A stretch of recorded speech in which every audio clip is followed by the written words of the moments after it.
నమస్తే, welcome to four sides TV. Nizamabad జిల్లా నవీపేట్ మండలంలోని పలు గ్రామాల్లో నూతనంగా నిర్మించిన గ్రామ పంచాయతీ కార్యాలయాలను బోధన్ ఎమ్మెల్యే సుదర్శన్ రెడ్డి సర్పంచులు పలువురు ప్రజా ప్రతినిధులతో కలిసి ప్రారంభించారు. ఈ సందర్భంగా ఎమ్మెల్యే సుదర్శన్ రెడ్డి మాట్లాడుతూ 10 ఏళ్ల బీఆర్ఎస్ పాలనలో ప్రజలను ఎన్నో ఇబ్బందులకు గురి చేశారన్నారు. స్వార్థం కోసం బీఆర్ఎస్ నాయకులు రాజకీయం చేసి దోచుకున్నారని, త్వరలో చేసిన తప్పులకు శిక్ష ఉంటుంది అని అన్నారు.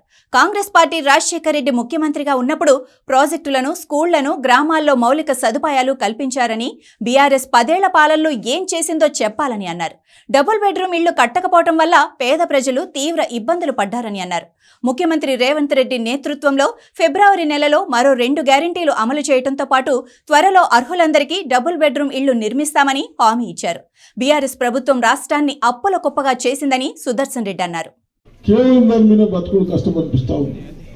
నేను అప్పుడు ఆందోళన ఇంటి 15-20 సంవత్సరాల కింద ఒక 4-5 కొబ్బరి చెట్లు పెట్టుకుంటే ఇంటి ఖర్చులు వెళ్తాయి.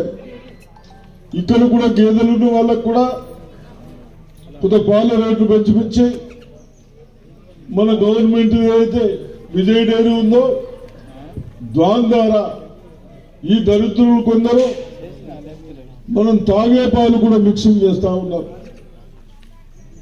దాన్ని కూడా అనాలైజ్ చేస్తూ ఉన్నారు.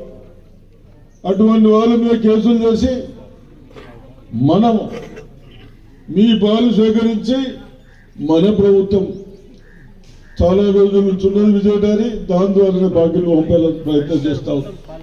ఒకటి చేసుకుందాం,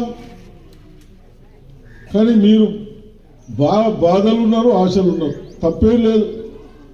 ఆయన సున్నోటి దొరికిండు మనకు, పోతే పని చేయకపోతే చేయకపోయా కానీ అన్ని బాకీలు పెట్టిపోయింది.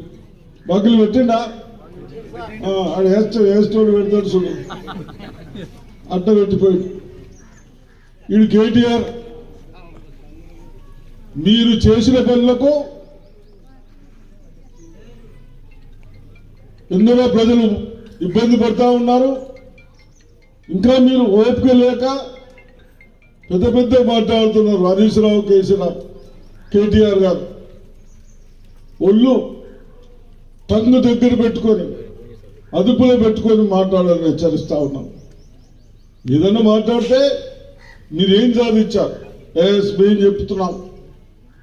మేము కాంగ్రెస్ రాజశేఖర రెడ్డి గారు ముఖ్యమంత్రి ఉన్నప్పుడు మనం అడారైతోటి మన మండలి లిఫ్ట్ ఇరిగేషన్ చేసుకున్నాం, స్కూల్ రూములు కట్టుకున్నాం, పాలిటెక్నిక్ కట్టాం, మోడల్ స్కూల్స్ కట్టాం. ఈ దరిద్రుడు ఇంత ధరలు పెంచి ఇంత బడ్జెట్ ఉండగా ఏమి చెయ్యక ఇంకా మన మీద మాట్లాడతారు. మీరందరూ కేవలం మీ స్వార్థాల కొరకే మా ప్రజలను ఇబ్బంది పెట్టారు. కాబట్టి మీరు మళ్ళా ఎలక్షన్ ఆశని మర్చిపోవాలి. తప్పనిసరిగా మీకు వస్తాయి, ఒకసారి పనిష్మెంట్ అయ్యే రోజులు వస్తాయి, మీకు కూడా పనిష్మెంట్ అయితే మరి మీరు అన్ని ఏదైతే ఫీజిబిలిటీ ఉన్నదో, ఏదైతే మనం చందరు చేసుకుంటామో తప్పనిసరిగా చేస్తామని చెప్తూ